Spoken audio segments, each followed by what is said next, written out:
have with us a very special call-in guest, somebody who is a longtime friend of mine, one of my accountability partners, someone who I've shared a lot of my success ideas with and received a lot of personal, brother-to-brother counseling from in the past. We have GJ Reynolds. How you doing, brother? I'm doing great, brother. I'm excited for whatever we want to talk about. I know we can go a lot of different directions, and today's just going to be one of those days where it's all raw and real. Right on. Well, you've done a lot in business and in life. Why don't you just give us a kind of the brief lowdown on yourself? You've experienced a lot of things and overcome a lot of challenges. Where do you come from, GJ? Well, I think, it starts out, I had the Leave It to Beaver childhood. And for those that don't know what Leave It to Beaver is, then you can go Google that. My parents are still married, so I came from, my mom didn't work until I was a senior in high school. So I had a real strong family foundation to start from. And, then I was like, hey, I'm going to go out into the real world, and didn't know what I really wanted to do. And I ended up in the U.S. Army. And then from there, that was really the catalyst of everything I've been able to do since then. And got out and worked for a little company which is now called Verizon. So I got to see a company go from pretty much nothing to what it is today years ago. And I left that and became an entrepreneur. I wanted to be all that I could be, and I thought the Army might be able to do that. And I actually got into real estate, so that's something y'all might know a little bit about. That's right. And I said, if I'm going to be in real estate, what is the best company to be involved with? And one of my best friends and his parents were one of the original RE/MAX franchisees in Kansas City. And so I started my entrepreneurial endeavors as a RE/MAX agent, and didn't really know what I was doing. But I was around a lot of experts. And RE/MAX is known to having the best real estate agents, the best brokerages, and the best systems. And so I learned a lot from that, and ended up back into satellite communications and telecom. And so I've been an entrepreneur ever since. I've won some, I've lost some. I've risked it all and lost it all, and then had to find a way to get back on the horse and ride on up into the sunset. Very cool. So you've actually built your own brand over the years, Simply G. Can you tell us a little bit about that? Well, obviously having the name GJ is a little rigid, and being a former military sergeant, there can be some rigidity there. And one of the things that I realized is I was complicating my life, and I kept being told you need to just simplify it. And so I just finally said, everybody called me G instead of GJ. And I was like, you know what, I just got to keep it simple. And so that's really where it came. And it's really an accountability piece for just keeping things simple.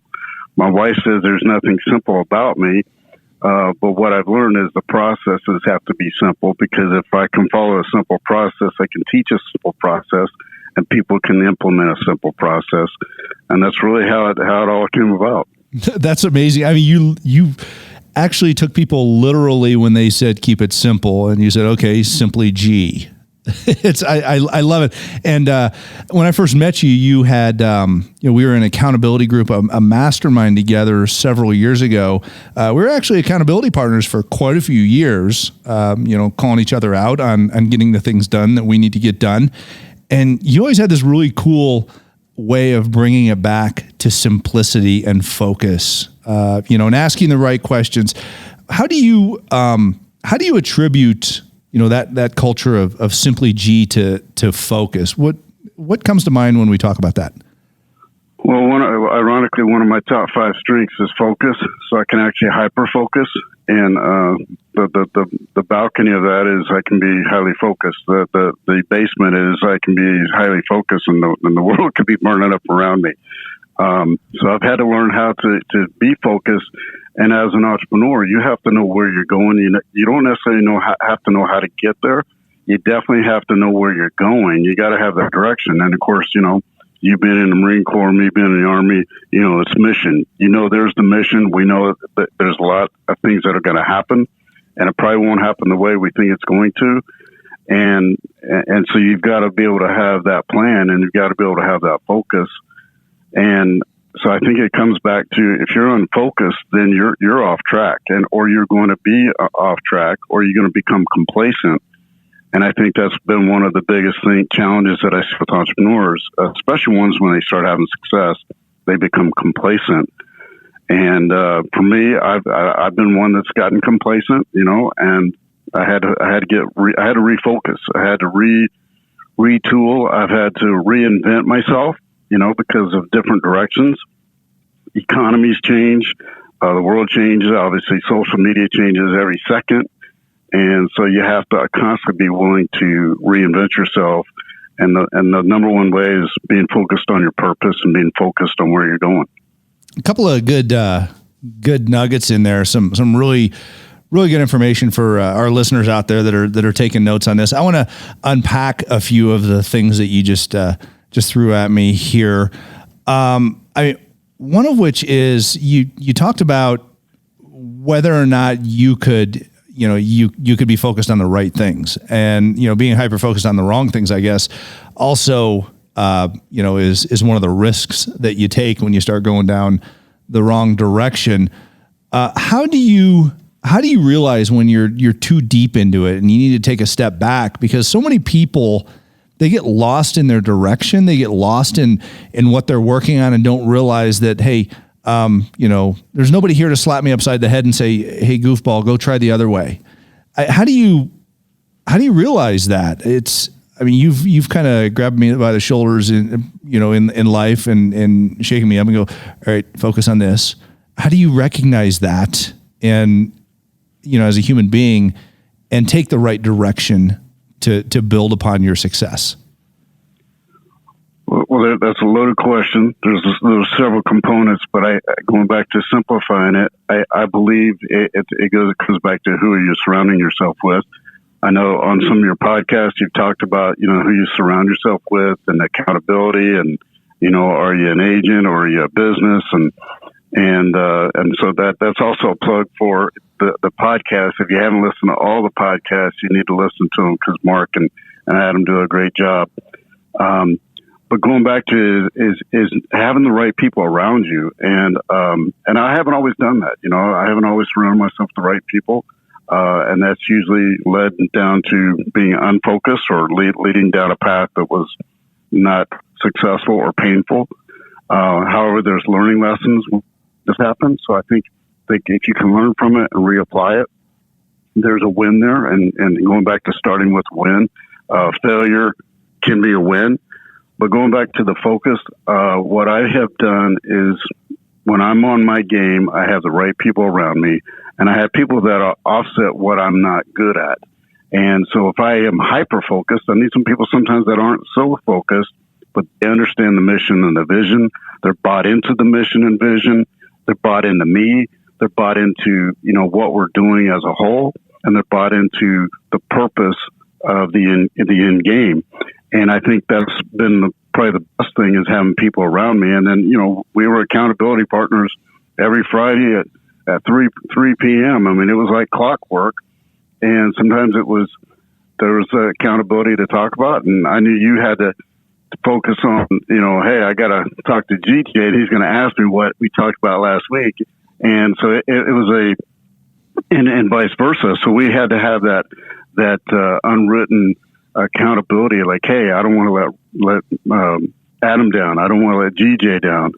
And I think having accountability is key. The other thing is, and I tell people, one of the things that you have to have a coach or a mentor, or somebody that can help guide you, somebody that's been down the path that you're going or that you choose to go down, and somebody that's going to tell you the truth, somebody that truly cares about you and truly cares about your success and loves you. And I know both of us have been able to do that. Dave has been that for you, and I got some of what Dave taught you. It taught me, through you. Oh yeah. So having those relationships, I think, is the best way to do it, because we all have our strengths, we all have our weaknesses, and as you get older, you specialize more what they are and what they aren't. And of course, when you fail or you have successes, you're going to say what worked here, what didn't work here. Yeah, I love that. We had during that time frame, it was fantastic because none of those conversations were challenging. I mean, they were hard to have if you didn't do what you were supposed to do, but you beat yourself up. I mean, all you're doing is admitting your faults or admitting what you didn't do to the other person. They really didn't have to say anything. I mean, you didn't really have to say anything other than, okay, how are you going to get that done now? When I didn't complete what I was accountable for. And it's everybody that's listening to this can hear kind of GJ's even tone, but it's like you're talking to Clint Eastwood here.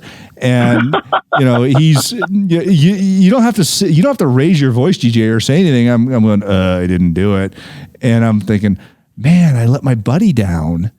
And it was really, really kind of cool to go through that. So, I sincerely appreciate you for helping me to get where I've gotten to, and you've shown me the way on so many different things. I want to talk about your branding a little bit more, the Simply G piece, because I've always looked at you as an influencer. You've built some incredible brands, and you're part of some incredible brands. I mean, it's we were talking earlier. You influence like 4 million people online. It's crazy how big of these brands that you've built. And I remember back quite a while ago, the early days of Twitter and some of those things. I don't even think Instagram was around yet. But you had, I think, tens of thousands or hundreds of thousands of people on Twitter. And I'm going, what's Twitter? And you go, you better get with it, buddy. And so, I mean, GJ, how do you become an influencer and how do you build a brand? I know you just basically said be consistent and do things, but tell us from your heart, your mind, what did it take to become an influencer in your space? Well, when I hear you say that ironically, I don't even feel like I am an influencer. I know leadership is influencing people or influencing people to move in a direction.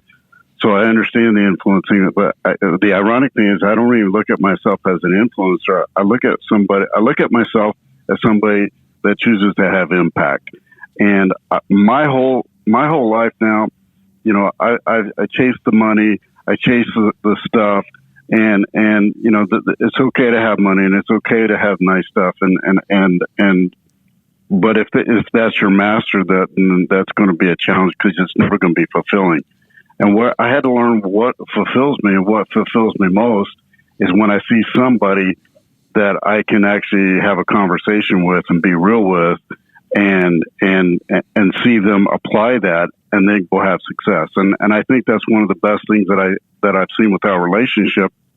And I don't even feel like I did that much for you. What I feel is that we created a trust relationship very quickly. And it became very fluid very quickly.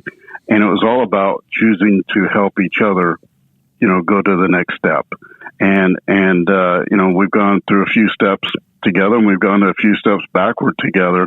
And for those that are listening, I have nothing to do with Remax and you've had nothing to do with my brands other than you were an accountability partner with me and me with you. And really it was creating a truly honest, authentic, open relationship that had grace. And I think that's a key word. There's a lot of relationships that there's a judgment or there's an expectation. And when there's an expectation, somebody's never going to meet that expectation because a lot of times it's not even set up. And I see with our relationship, we were able to quickly be open and honest and vulnerable. And, you got two guys here, former military, hard chargers, go-getters, high achievers, and we don't really allow fear to get in the way. We deal with fear. We know fear is going to be present. We honor it, and we find ways to persevere through that. We were very vulnerable with one another, and I think that's a very key thing, especially for men that are listening, that vulnerability is actually a strength.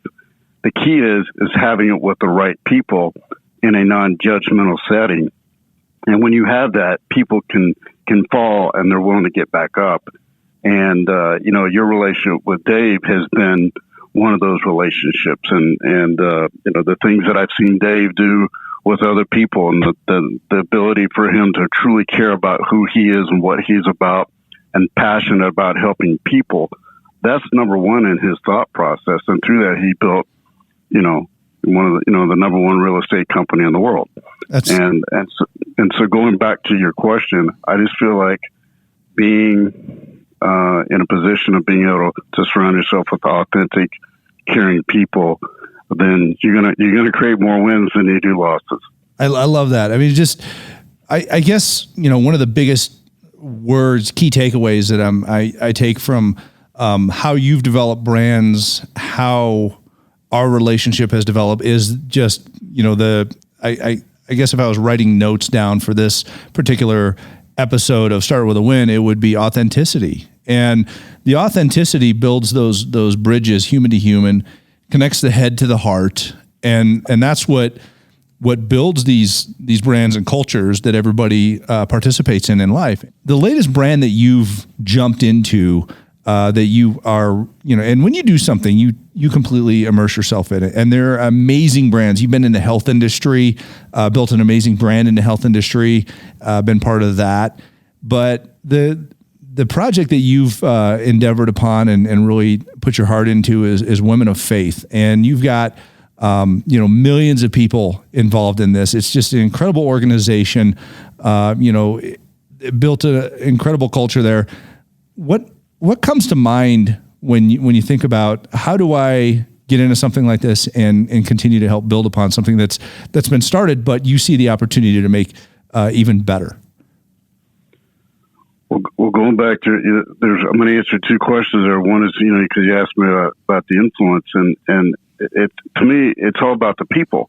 And if you look at Remax, Dave, and I've heard tons of interviews. I've heard him personally and stories that he shared and stories you've shared. It's all about the people. And when you make it about the people, then people will move forward. However, it does take time. And most people today are unwilling to spend the time.